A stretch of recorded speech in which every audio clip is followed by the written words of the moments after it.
This isn't supposed to be a rude question, but if you watch the 2026 Winter Olympics, you may have seen this exchange between Eileen Gu and a reporter. do you think before you speak?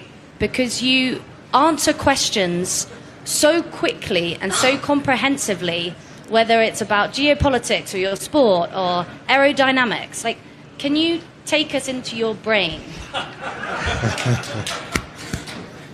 Thank you, Charlotte. That's very kind.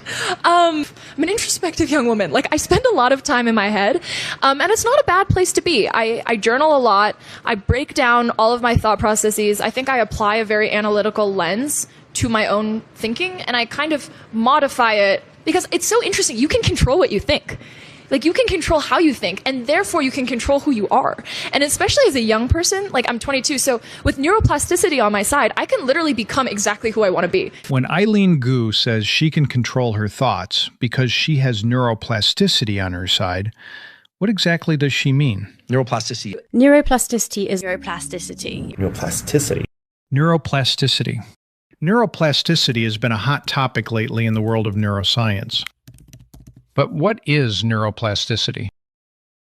Neuroplasticity refers to the brain's ability to reorganize its structure and function based on experience, thought, and behavior. Once believed to be hardwired after childhood, the adult brain is now known to be remarkably adaptable. Groundbreaking research by neuroscientists has shown that the brain can form new connections throughout life, which fundamentally changes how we view human potential. Why does this matter? Each time you learn, adapt, or heal, your brain is physically shaping itself.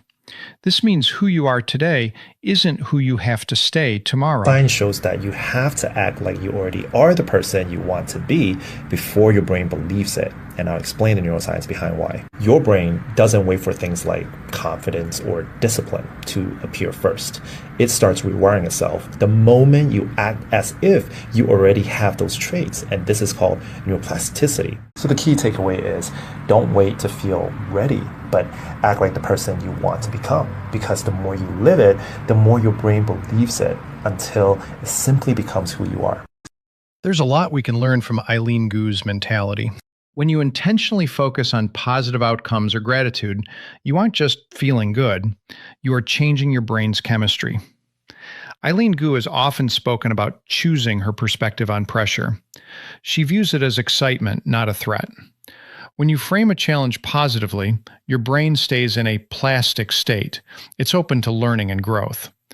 If you frame it negatively, your brain releases cortisol, which actually inhibits your ability to form new connections.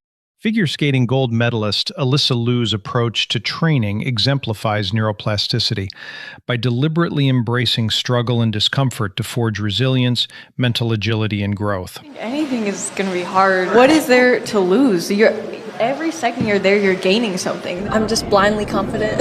Things will play out the way they're meant to, I think. I say no a lot. I love struggling, actually. It makes me feel alive. While positive thinking can foster resilience and growth, negative thinking can do the opposite, reshaping the brain in ways that perpetuate stress, anxiety, and other mental health challenges. This is why activities like doom scrolling can have a detrimental effect on the way your brain operates. It becomes a negative feedback loop that leverages neuroplasticity to structurally rewire the brain for anxiety and habitual negativity. Here's Dr. Swartz's explanation for why a majority of neuroscientists don't watch the news. most of the neuroscientists that I know, all the ones I know personally and other ones that I've heard of, don't watch the news or read newspapers. That's powerful.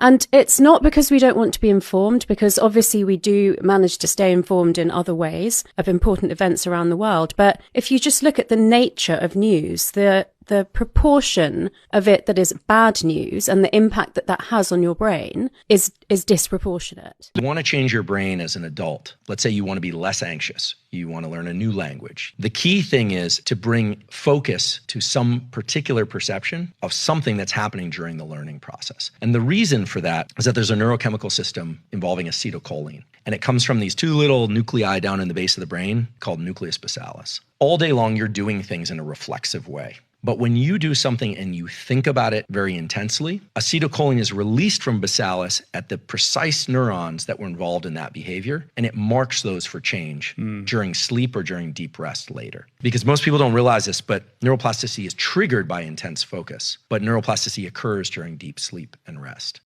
Dr. Andrew Huberman's perspective on sleep and neuroplasticity can be boiled down to a simple, fundamental rule. Waking effort triggers the potential for change, but sleep is when the brain actually rewires itself. If you do not get quality sleep after a bout of learning, the effort you put in during the day is largely wasted.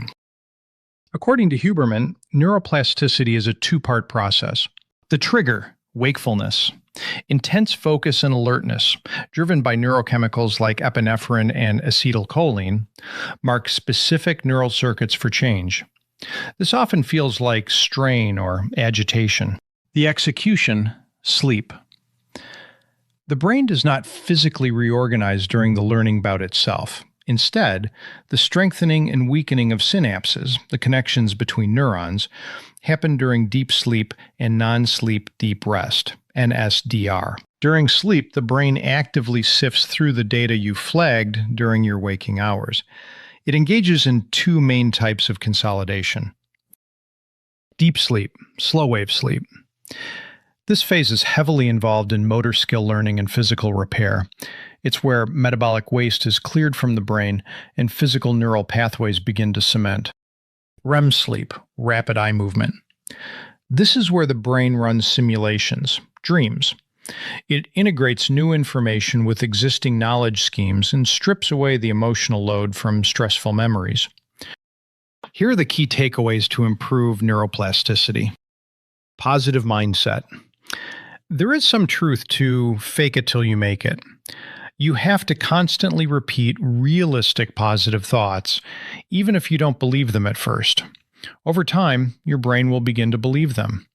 Phrases like, "I am enough just the way I am," or "I'm not perfect, I'm human, and I can make mistakes," are the first step to gradually changing your brain's neural networks. Get quality sleep.